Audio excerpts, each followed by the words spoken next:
2 साल के बाद फ़लस्तीनी हमारे भाई, हमारे बच्चियां, वहाँ के लोग इत्मीनान का सांस लेंगे और इसके लिए अल्लाह ताला का जितना हम शुक्रिया अदा करें वो कम है।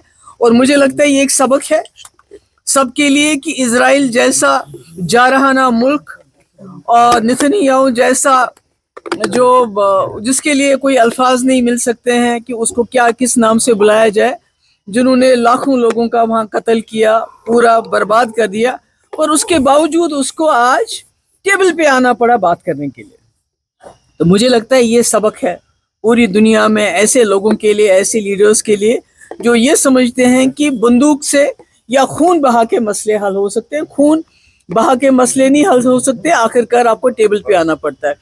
जहाँ तक सुनील शर्मा साहब का सवाल है कि वो जो पीडीपी ने एक बिल लाया है जम्मू कश्मीर को, एंटी बुलडोजर बिल, जो जम्मू कश्मीर के लोगों की, जो गरीब लोग हैं, जिनके पास सालों साल से कहीं किसी ने घर बनाया है, 4 मरले 10 मरले, या कोई दुकान है या काउशेड है, तो उसको कैसे रेगुलराइज कर लें, उसको हमने बिल लाया है।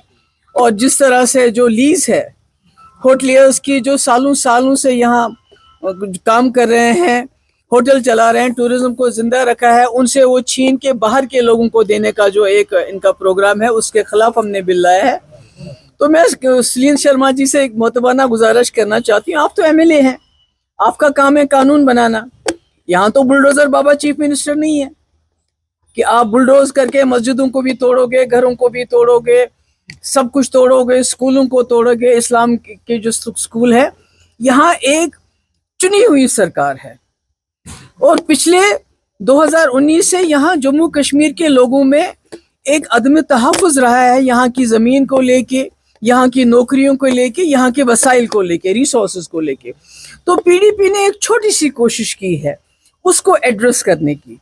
ये हमने कहते हमने बड़ा कमाल किया, पर हमने अपनी तरफ से एक बिल लाया। हम तो चाहते हैं कि सरकार भी बिल लाए, अगर उनको हमारा बिल पसंद नहीं, बल ये नहीं ये झूठ मूठ का कि प्राइवेट मेंबर्स बिल, आप सरकार में आपके पास 50 एमएलए हैं तो आपको प्राइवेट मेंबर बिल लाने की क्या जरूरत है।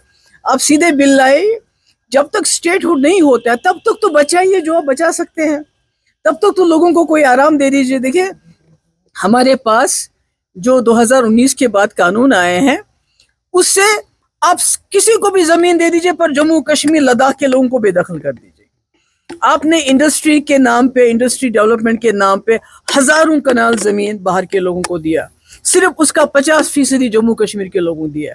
कितनी इंडस्ट्री सेट हुई कश्मीर में तो मुझे कुछ नजर नहीं आता है, कितने लोगों को रोजगार मिला, जम्मू वाले इसका बेहतर जवाब दे सकते हैं।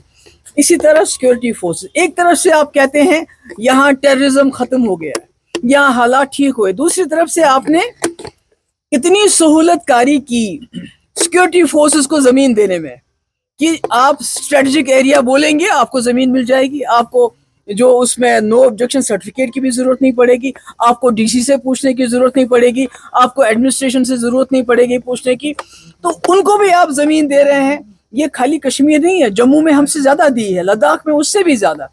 तो चाहे जंगल हो चाहे जमीन, यहाँ तक कि अब हमारे प्ले ग्राउंड्स पे भी नजर है इनकी, तो आप सबको जमीन दे रहे हैं। मगर जो यहाँ के लोग हैं, जो बस्कीनदार है, जो यहाँ रहते हैं, चाहे वो होटल वाला है चाहे एक आम गरीब आदमी है।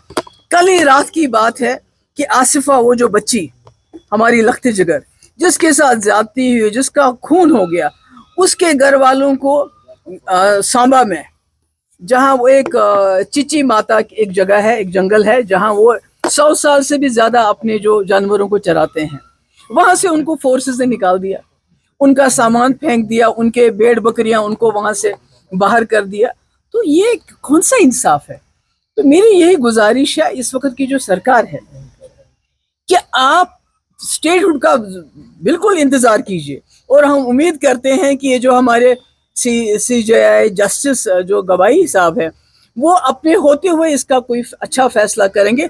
मगर तब तक तो वो कर लीजिए जो आपके हाथ में है। ये क्या ड्रामा है कि भाई कोई आपका एमएलए प्राइवेट मेंबर बिल लाता है और उसके बाद उसको इंटरनेट पे डाल देता है। आपको जरूरत है ये करने की, ये तमाशा क्यों कर रहे हैं। सीधे बिल लाइए, अगर आपको हमारा बिल पसंद नहीं तो अपना लाइए, नहीं तो हमारा बिल पास कर लीजिए, ताकि यहाँ के लोग इत्मीनान का सांस ले सके। जो बेचारा अगर कहीं घास चराई में है, कोई गवर्नमेंट लैंड में है, वो इत्मीनान का सांस ले सके। اب مجھے بتائیے اڈانی امبانی یا جندل والے ان کے ساتھ ہمارے ہوٹل والے کون سا مقابلہ کر سکتے ہیں؟ یہ تو آج ہوٹلوں کی بات نہیں ہے، گپکا روڈ بھی لیز پہ ہے، کل کو کیا کریں گے عمر صاحب؟ وہ کیا کریں گے؟ کل وہ بولیں گے ان کو کہ آپ کا لیز ختم ہو رہا ہے تو کیا کریں گے؟ چھوڑ دیں گے ایسے اپنا گھر بار چھوڑ دیں گے؟ نہیں، جیسے عمر صاحب کا گھر بار ہے ایسے ہی ایک غریب لوگوں کا بھی گھر بار ہے، ایسے ہی ہوٹل والوں کا انہوں نے زندگی بھر کی پونجی اس میں لگائی ہوئی ہے۔ تو میری یہی گزارش ہے کہ اس وقت سرکار کو سامنے آنا چاہیے، ایک بل لانا چاہیے، اور جتنی رکاوٹ ہو سکتی ہے اس وقت ہم کو زمین، ہمارے جابز، ہمارے ریسورسز مل کے بچانے کی کوشش کرنی چاہیے۔